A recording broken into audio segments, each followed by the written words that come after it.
আজকে পর্তুগালের খেলা, আবার টিউশনি পড়াতে যেতে হবে। না না না, কী করি? আরে, বলতে না বলতে রাহাতের ফোন। আল্লাহ, কি কপাল!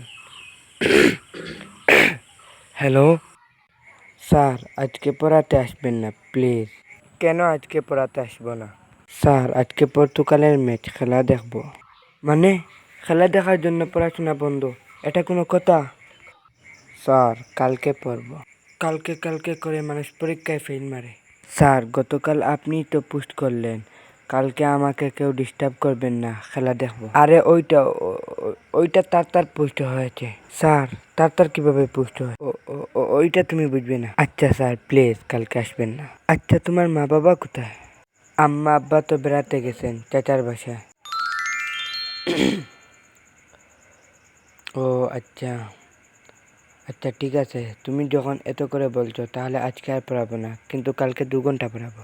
ওকে স্যার, তাহলে রাখি। আসসালামু আলাইকুম। এই মোবাইলটা এদিকে দে। হ্যালো স্যার, আমি রাহাতের বাবা বলছি। হ্যালো স্যার, শুনতে পাচ্ছেন? Hello hello hello.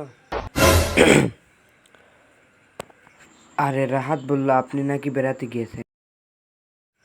না তো, আমি আর ওর মা তো বাসায় আছি। আর রাহাত বলল আপনি নাকি আজকে পড়াতে আসবেন না। আরে না, আমি তো পড়াতেই আসছিলাম। রাহাত বলল আজকে সে পড়বে না। রাহাত বলল আপনি নাকি আজকে খেলা যাবেন, তাই আসতে পারবেন না।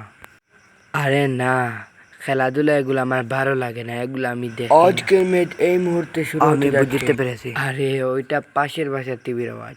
আর মিথ্যা কথা বলা লাগবে না। আজকে আর পড়াতে আসতে হবে না, কিন্তু কালকে 3 ঘন্টা পড়াতে হবে। আচ্ছা, ওকে।